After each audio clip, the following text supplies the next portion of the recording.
Hola chicos, os doy la bienvenida a este final, ya os digo, abrupto de la Segunda República y vamos a ver cómo finaliza esta segunda experiencia republicana en España. Acordaos que la Primera República había empezado mal y acabado mal y esta Segunda República, pues bueno, aunque a pesar de su inicio mucho mejor, ¿vale? Una transición política y pacífica desde la monarquía a la república, su final va a ser mucho peor que incluso que el de la Primera República. Antes de empezar, quiero advertiros de que normalmente en los manuales, los artículos, lo que se habla en la televisión y demás sobre este periodo que vamos a ver, se puede resumir en una pregunta. ¿De quién fue la culpa? O si lo queréis, ¿cuándo empieza la guerra civil? Empieza con el golpe de Estado de Franco, empieza con la Revolución de Asturias del 34. ¿De quién es la responsabilidad última de que los acontecimientos llevaran a un enfrentamiento violento, inhumano, entre esas dos Españas? Bueno, pues creo que este debate, en principio, a nosotros no nos tiene que interesar, o interesar sí, lo que no nos tiene es que demorar o preocupar demasiado, ¿vale? Porque eso ya pues cada uno se formará la opinión que quiera y las opiniones pues son libres e interesantes y bueno, puede ser una buena actividad mental el planteárselo. Nosotros lo que vamos a hacer es sobre todo ceñirnos a los hechos, ver cómo se suceden y a partir de ahí pues dar este cierre a la Segunda República para comenzar luego la siguiente fase histórica y quedará por concluida nuestro temario. Vale, así que empezamos por aquí, las elecciones del 36 y el Frente Popular. Acordaos que os dije, ¿vale?, que la situación política tras el bienio radical cedista se había llevado a un grado de polarización extremadamente fuerte. Y en parte sí, en parte no. Es decir, en parte sí, ¿por qué? Pues porque en estas elecciones se van a enfrentar dos bloques clarísimamente. ¿Vale? El bloque de la izquierda, que une a republicanos y a socialistas, y el bloque de derechas, que será sobre todo la CEDA tras la caída brutal del partido de Lerroux. Incluso Lerroux no sale elegido como diputado, pasan que creo a 9 diputados simplemente, y la CEDA se queda como el partido fuerte de la derecha. ¿Por qué no hay polarización? Yo creo que sí la hay, pero ¿por qué algunos autores dicen que esta polarización no era tan grande como se piensa? Porque en realidad, si pensamos en los extremos, en la extrema izquierda y en la extrema derecha, sus resultados electorales son muy malos. Es decir, la extrema izquierda, que en este sentido podía ser el Partido Comunista, obtiene muy pocos votos, y en la extrema derecha, en el que podía estar la Falange Española de José Antonio, obtiene 3 diputados. Son unos resultados muy malos. Es decir, esos extremos sí que es verdad que no obtienen un resultado electoral favorable, pero eso es así y esa es mi impresión, y aquí pues eso siempre acabamos hablando de opiniones. Eso es así porque tanto los partidos moderados, entre comillas, de izquierdas y de derechas ya tenían en sí mismos ese germen de polarización. Es decir, los de derechas van a votar a la CEDA, los de izquierdas van a votar en masa prácticamente a los socialistas, también a los republicanos de hazaña, pero fundamentalmente a los socialistas. Y son dos posiciones irreconciliables, prácticamente extremas la una del otro, con ese pequeño apósito en la parte de izquierda de los comunistas, en la parte de la derecha de Falange, pero que ya en sí tenían el germen de la polarización. Vamos a ver cómo esta polarización al final va a llevar al desastre. Las que serían las últimas elecciones democráticas en España hasta 1977 tuvieron lugar el 16 de febrero del 36, en un clima de enorme crispación social. Después de octubre del 34 la sociedad estaba polarizada. Vamos a ver cuál es esta situación. Partidos de izquierdas que habían aprendido la lección de su desunión en el 33 constituyen una gran coalición electoral que se denominó Frente Popular. Esta denominación de Frente Popular no le gustaba mucho a Azaña, seguramente porque veía ahí la semilla de esa polarización. Pero bueno, ¿a quiénes incluía este Frente Popular? Pues a los republicanos de izquierdas, a los socialistas, nacionalistas catalanes y gallegos y comunistas. También meteré en la izquierda a nacionalistas catalanes y gallegos. Fíjate, no metió a los vascos, pues bueno, también es debatible, porque también el nacionalista tiene un fuerte componente de derechas. Reivindicaban las grandes líneas maestras del primer bienio, a lo que añadían la petición de amnistía para los encarcelados por los sucesos de la Revolución de Octubre. Por lo que respecta a la derecha, se aglutinan en torno a la CEDA. y solo fueron capaces de alcanzar acuerdos en circunscripciones concretas con otras fuerzas políticas como el Partido Agrario, Renovación Española o los carlistas, formando un llamado bloque nacional. Su gran objetivo era la reforma constitucional, para lo cual precisaban 300 diputados, es decir, una mayoría clarísima, que no obtuvieron en las elecciones. La Falange no formó parte de esta coalición y concurrió en solitario. El centro político parecía muy desdibujado por la descomposición del Partido Radical. Portela Valladares, que fue el que sustituyó a Lerroux, apadrinó una nueva formación política de ese signo, pero con escasas esperanzas de éxito, ¿vale? Tras ese escándalo acordados del extraperlo que hizo que este partido pues cayese en un desprestigio muy profundo. La participación fue del 72%, una participación muy alta, y como ocurría en el 33, la diferencia en número de votos no fue abrumadora, pero sí en escaños. ¿Vale? Eso se debe a la ley electoral y igual que lo que pasa hoy en día, muchas veces los votos, la traducción en escaños, es decir, en sillones de las Cortes, de esos votos no tienen nada que ver con el porcentaje absoluto de votos. Porque eso depende de las circunscripciones. Una circunscripción pequeña puede barrer por goleada a la derecha y, sin embargo, en cuanto a número de escaños, eso supone 1 o 2 escaños. ¿Vale? Eso es el sistema electoral. El Frente Popular obtuvo 263 actas frente a las 133 de los partidos de derechas, mientras que en votos fue muy similar. Aquí veis la gran diferencia, es decir, tiene el doble de escaños, pero los votos fueron prácticamente los mismos. Y a las 77 de Centro y de Independientes. Con estos resultados, antes incluso de que terminara el recuento de votos, Azaña formó un nuevo gobierno. Fijaos, el presidente de la República, Nicieto Alcalá Zamora, vuelve a encargar a Azaña la formación de gobierno.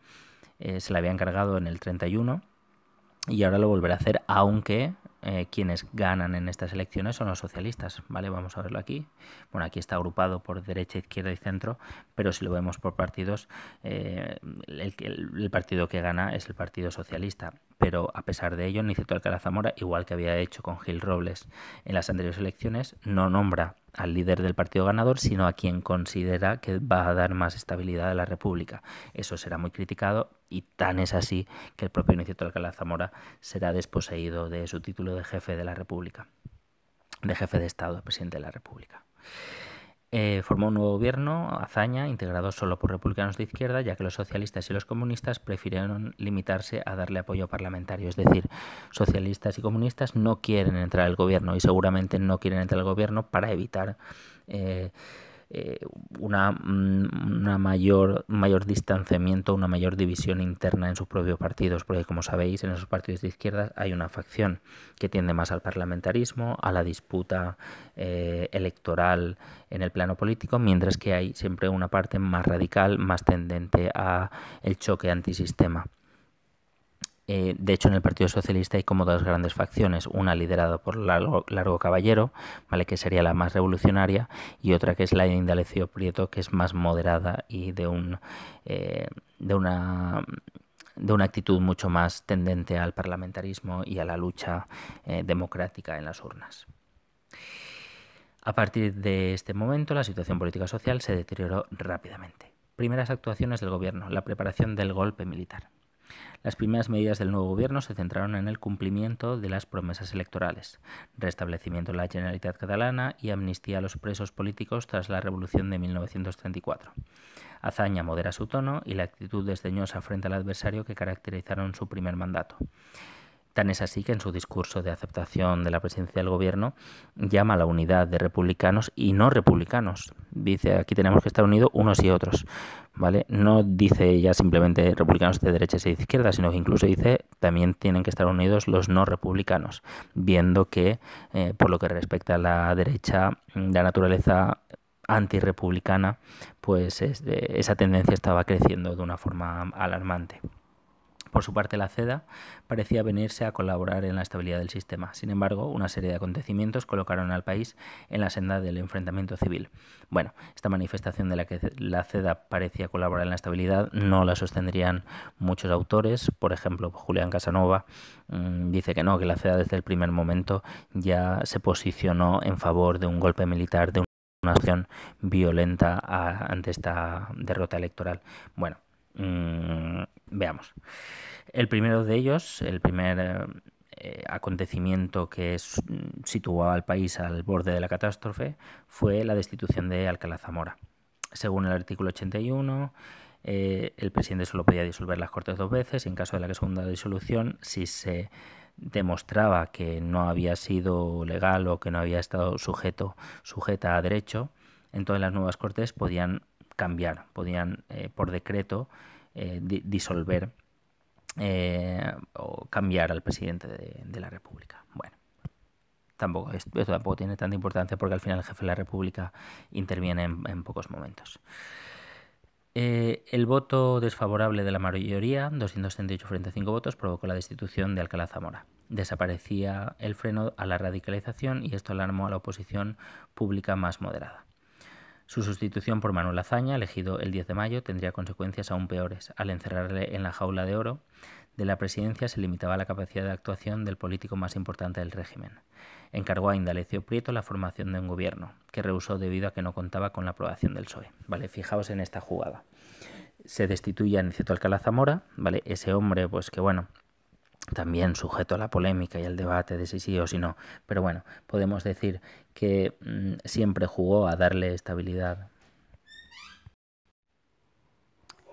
Retomo, fijaos la jugada que se pretendió. La jugada era destituir a Alcalá Zamora, poner a seguramente la figura más reconocida, la cabeza visible del republicanismo español, que era Azaña, como jefe del Estado, como presidente de la República, y poner como líder, como presidente del gobierno, al líder del partido que había ganado las elecciones, en este caso poner a Indalecio Prieto.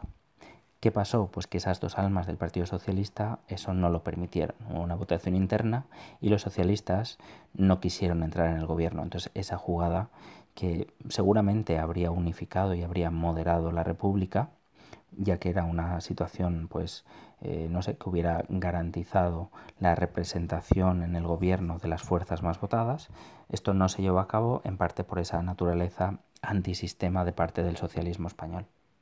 ¿Vale? Entonces, como esto no se pudo dar, digamos que el presidente de la República tuvo que llamar al líder del otro partido importante de Izquierda Republicana, de Izquierda Republicana en este caso, a Casares Quiroga, a que formara un otro gobierno. Y este gobierno fue un gobierno sin socialistas y sin comunistas. Más hechos, más acontecimientos que enturbiaron el asunto. Pues aquí tenéis pues, la reforma agraria, sigue estando ahí, el gobierno que la impulsó en el bienio reformista vuelve a impulsarla de una forma más fuerte todavía, se encuentra con la oposición por parte de los propietarios, hay un mayor levantamiento social, más protestas en el campo de los jornaleros, etcétera, ¿vale? Y eso también genera un ambiente prerevolucionario, como dice aquí, con 200 huelgas entre mayo y julio. Además, luego hay una cosa muy importante que se llama pistolerismo, se genera... Estoy yendo para no leeroslo todo, bueno, os lo cuento mejor, ¿vale? Que este tema me lo sé bastante bien. Esta polarización social había llevado a que sobre todo los sectores más jóvenes, las juventudes de los principales partidos políticos, tendieran a un enfrentamiento más directo y en las calles. Y sobre todo se van a enfrentar, digamos que, dos mini ejércitos políticos, por así decirlo, las juventudes socialistas y comunistas por una parte y las juventudes sobre todo falangistas por otra parte. Y va a haber asesinatos en la calle y a un asesinato de unos va a contestar el asesinato de otros y así en una espiral de violencia cada vez más fuerte.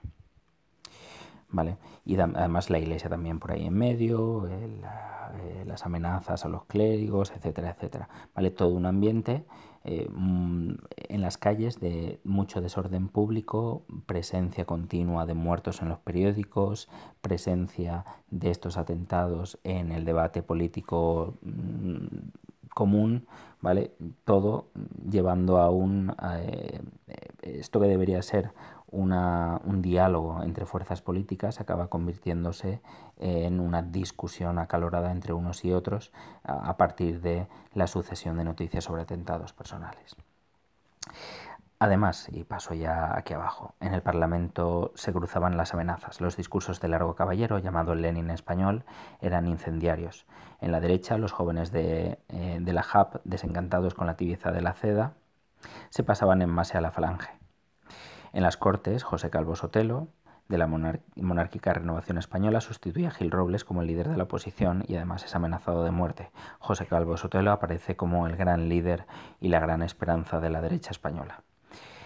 El desorden público, que el gobierno se mostraba incapaz de controlar, solo podía tener dos consecuencias. Primero, un derrumbe espontáneo del régimen republicano que permitiera a las masas acceder al poder y poner en marcha la revolución. Y por otro lado, como dijo Indalecio Prieto, ese era el tipo de situación que necesita el fascismo para florecer. En el ejército prosperaban los movimientos conspiratorios, mientras que los posibles cabecillas como Franco y Mola eran apartados de los principales puestos de mando. ¿Vale? Todo este ambiente de conflictividad social con el ejército ya haciendo preparativos para una revuelta, esas reformas agrarias creando tantos disturbios en el mundo rural, ese orden público cada vez más amenazado por las juventudes de derechas y de izquierdas. Esto va a llevar, por una parte, a una mayor amenaza de golpe de Estado, ¿vale? El sonido de los sables va a estar cada vez más presente y por otra parte va a haber también un fortalecimiento, un intento de fortalecimiento de un búnker republicano, por así decirlo, para evitar ese golpe de Estado inminente. Y hubo varias actuaciones al respecto. Se alejó de la península a los generales con tendencias más golpistas, pues a Franco, a Mola, a Godet, se les envió a comandancias o a cuarteles no tan importantes como los que estaban teniendo. Se pone en su lugar a oficiales del ejército más proclives a defender a la República.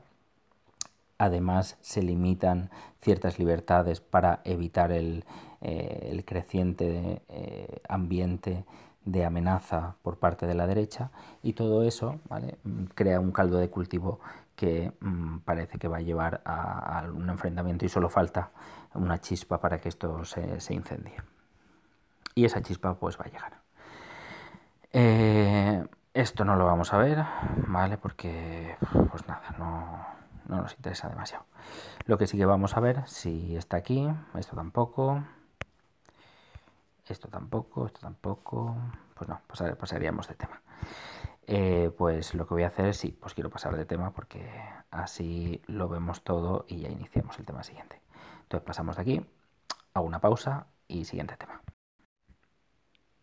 Y aquí está, ¿vale?, el inicio del golpe de Estado. Vamos a ver cómo se dio, ¿vale? Y una vez pues que veamos que ya está todo a punto para la lucha, para una lucha terrible que provocará muchísimas muertes y que todavía hoy resuena en el debate político español, ¿vale?, pues ya cortaremos el vídeo para empezar de nuevo ya pues con la guerra civil. Causas del conflicto.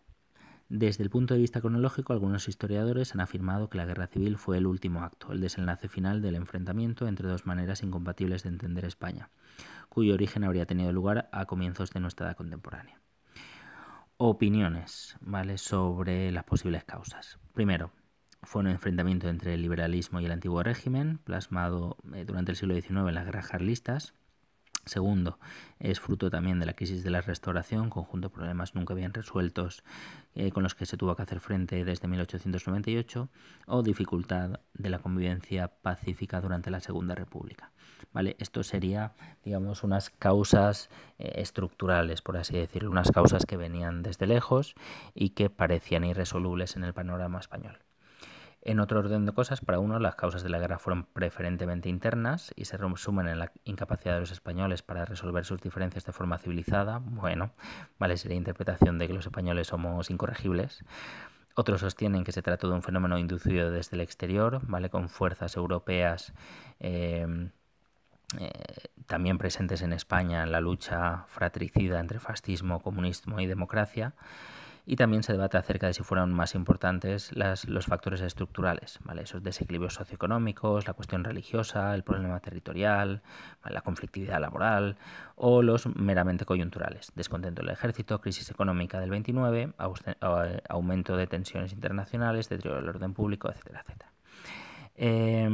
Aquí tenemos, vale, el gran debate, que yo voy a pasar un poco sobre esto. Responsabilidad de la izquierda, responsabilidad de la derecha, opiniones, ¿vale? Y eso no va a aparecer en el examen porque sería abrir la caja de Pandora de interpretaciones, a que quienes os corrijan el examen estén más a favor de una opinión o de otra, ¿vale? A grandes rasgos y por decirlo clara, de una forma básica.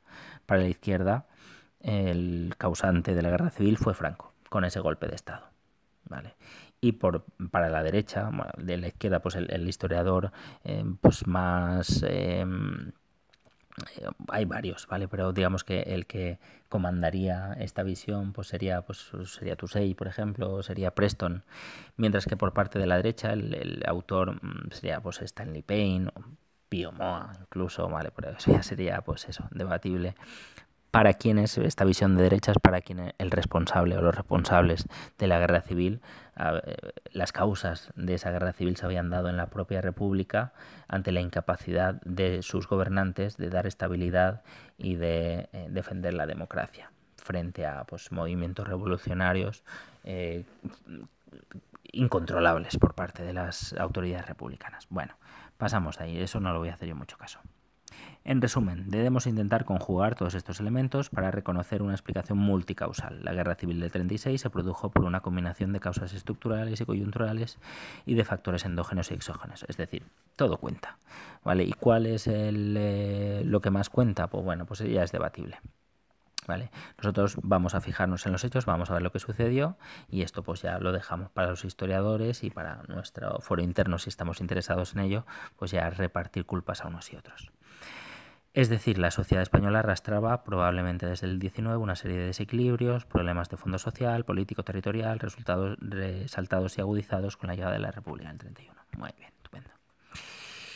Además, en aquel momento también influyeron las circunstancias internacionales, tanto de tipo económico como político. En esta situación de extrema dificultad en la que se vio colocada España a comienzos de los años 30, la democracia fracasaría en su intento de establecer un marco de convivencia. Perfecto. Sublevación, vale, aquí vamos a ver ya cómo los acontecimientos previos, inmediatamente previos a la sublevación al golpe de Estado de Franco en julio del 36. Tras el triunfo electoral del Frente Popular en las elecciones de 16 de febrero, la situación política social empeora rápidamente. El desorden fue más espontáneo que el planificado por alguno de los bandos y sobre todo era una violencia carente de objetivo preciso e inmediato. El deterioro del orden público, unido al temor de que entre los sectores más conservadores despertara el programa de la izquierda en el poder, terminó desencadenando la intervención del ejército. Desde finales del 35, un grupo de oficiales conspiraba, es la llamada la UME, la Unión de Militares Españoles, que era una serie de oficiales del ejército contrarios a la República que se reúnen en secreto, que trazan planes para una postrera, para una definitiva intervención militar que cambie el cauce de la historia de la Segunda República hacia un nuevo sistema de Estado. Desde abril ¿Quiénes forman esto? Bueno, como veis aquí, pues Manuel Godet en Baleares, Mola en Pamplona, Franco en Canarias, ¿vale? Todos esos militares, la mayoría de ellos alejados de los centros de poder, ¿vale? Por la República para protegerse, pues se reúnen en secreto, se reúnen a través de pues, correspondencia, cartas, encuentros, ¿vale? Para trazar esos planes. Desde abril del 36, el general Mola, que es llamado el director, de hecho firma así varios de los papeles, establece contactos con los generales Godet, Orgaz, Varela, Quindelán, Queipo de Llano. Franco permanece indeciso hasta el último momento. Para algunos historiadores esto no es así, sino que Franco no es que permanezca indeciso, sino que su intervención responde más, o su decisión sobre la intervención responde más a la oportunidad del momento. Franco, según otros historiadores, hasta que no ve el triunfo claro de la sublevación, o que puede triunfar de una forma clara, no se decide a dar ese golpe. Sanjurjo, exiliado en Portugal tras su intentona golpista en el 32, asume la cabeza visible de la conspiración. Mola también entabló negociaciones con fuerzas civiles hostiles al régimen, los carlistas, falangistas, Renovación Española, sectores de la CEDA. El plan consistía en dar un golpe de Estado que iría seguido de un directorio militar inspirado en el de Primo de Rivera. Casi todos los militares eran monárquicos, lo que indicaba cierta predisposición a la vuelta al trono de Alfonso XIII, pero no había decidido nada al respecto. En realidad, en un primer momento, el golpe iba dirigido más contra los excesos del gobierno del Frente Popular que contra la República en sí misma. El 12 de julio se produjo el asesinato por 4 falangistas del teniente izquierdista José Castillo, miembro de la Guardia de Asalto. El 13 de julio, como represalia a esta acción, fue asesinado José Calvo Sotelo, diputado del Partido Renovación Española y cabeza visible de la derecha. Este asesinato se ha interpretado siempre como la chispa definitiva del conflicto. Tras el asesinato de José Castillo y todo lo que sucede en su funeral y los discursos que hay en torno a él generan un sentimiento de venganza por parte de muchos sectores de la izquierda, y esta represalia, esta venganza se da con el asesinato del principal líder de la derecha española, que fue Calvo Sotelo.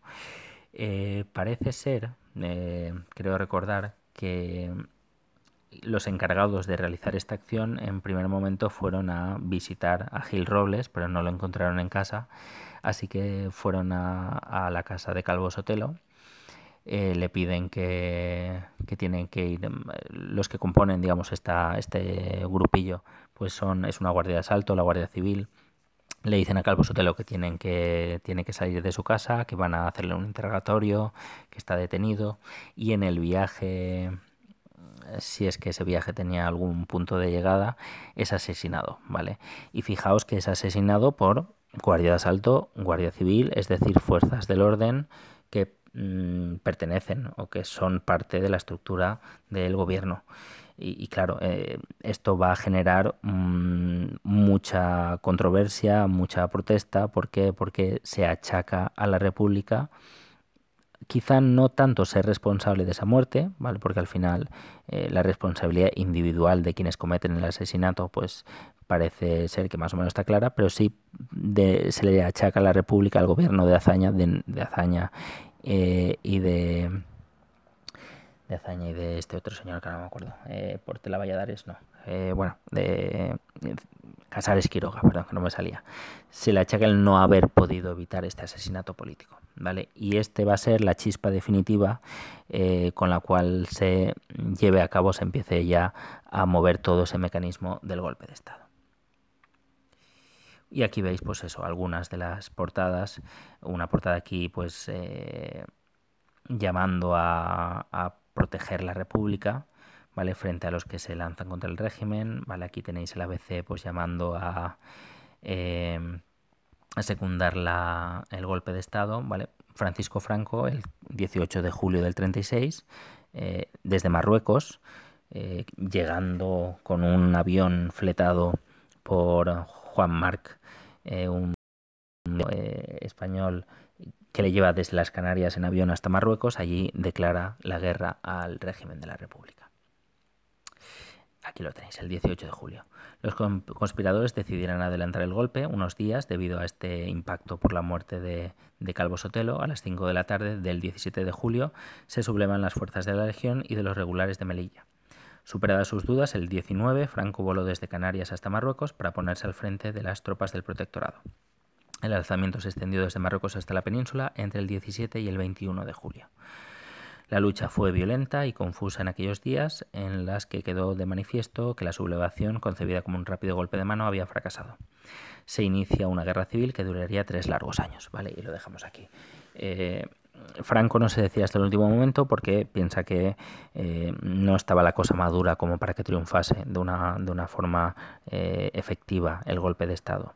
Es con esta golpe de efecto de la muerte de Calvo Sotelo y toda la furia que creció en la derecha tras este atentado lo que hizo que Franco pensara que ahora sí que iba a tener el apoyo necesario por parte de los militares de la península para llevar a cabo este golpe de Estado. Sin embargo, desde un primer momento se ve que no, que buena parte, no solo del ejército, sino de la Guardia Civil, apoyaba a la República, seguía apoyando a la República, y unos pocos también, mitad y mitad por decirlo así, apoyaban esta sublevación.